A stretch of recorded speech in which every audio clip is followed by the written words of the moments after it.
Assalamualaikum warahmatullahi wabarakatuh. Halo anak-anak, jumpa lagi dengan Ibu, di mana materi kita ini tentang kerjasama ekonomi antar negara. Adapun materi yang kita pelajari yaitu kerjasama ekonomi antar negara, tujuan kerjasama ekonomi, bentuk-bentuk kerjasama ekonomi antar negara, ruang lingkup kerjasama antar negara. Tujuan materi pembelajaran, setelah mempelajari materi ini, peserta didik diharapkan mampu menjelaskan pengertian kerjasama ekonomi antar negara, tujuan kerjasama ekonomi antar negara, bentuk-bentuk kerjasama ekonomi antar negara, menjelaskan ruang lingkup kerjasama ekonomi antar negara. Oke, kita masuk di pengertian kerjasama ekonomi.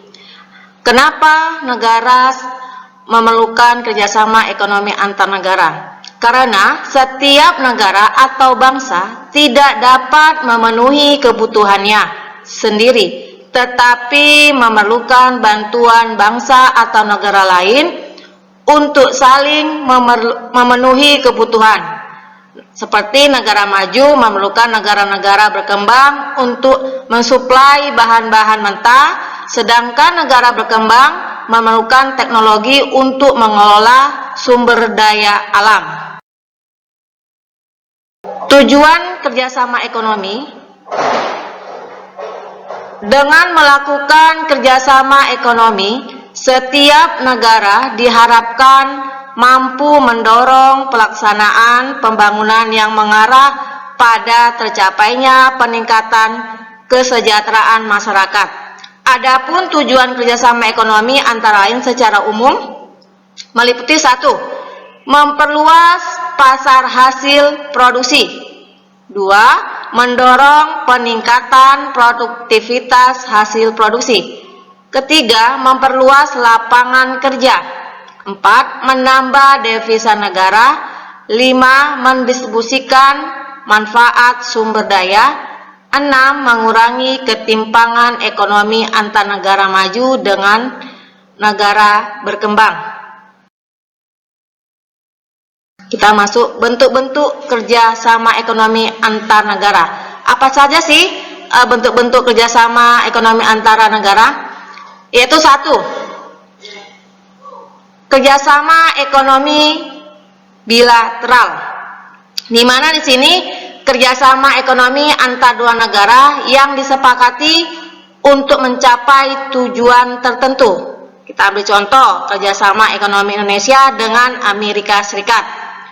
Yang kedua, kerjasama ekonomi regional, di mana bentuk kerjasama ekonomi antar negara dalam satu kawasan tertentu. Contohnya kerjasama negara-negara di kawasan Asia Tenggara sering disebut dengan ASEAN, dan kerjasama antar negara-negara di kawasan Eropa yang disebut Uni Eropa.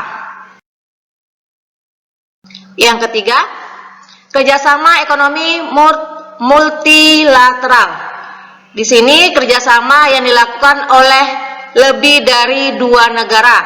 Contohnya antara Indonesia, Jepang, dan Brunei Darussalam yang masing-masing mempunyai jenis barang dan kebutuhan yang berbeda, sehingga mereka melakukan kerjasama ekonomi yang saling menguntungkan dan memberikan manfaat bagi negara-negara yang bersangkutan. Yang keempat, kerjasama ekonomi antar regional.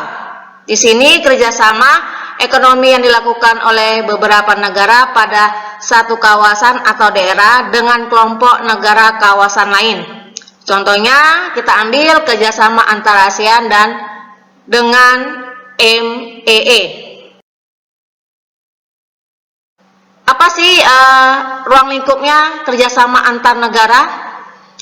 Adapun kerjasama antar negara dilakukan dalam berbagai bidang kegiatan seperti 1. Kerjasama produsen atau produksi, di mana beberapa negara yang memproduksi satu jenis barang tertentu dapat bekerja sama dalam hal jumlah produksi, harga barang, dan daerah pemasaran. Contohnya OPEC dengan IBA. OPEC adalah bidang produksi minyak, sedangkan IBA adalah bidang produksi bauksit. Yang kedua, kerjasama keuangan. Kerjasama ini dilakukan untuk dapat saling membantu dalam bidang keuangan, baik pembayaran impor, ekspor maupun untuk melaksanakan pembangunan. Yang ketiga, pasar bersama. Dalam pasar bersama, para anggota bebas melakukan pertukaran atau pemindahan faktor-faktor produksi. Contohnya pasar bersama masyarakat ekonomi Eropa. Yang keempat, kerjasama perdagangan dan tarif. Kerjasama ini mengatur tentang tarif dan produsen perdagangan di antara anggota-anggotanya. Contohnya GATT, WTO, dan ITO, yang para anggotanya mendapatkan fasilitas dan kemudahan dalam melakukan perdagangan. Yang kelima, kerjasama perburuan dan kesehatan.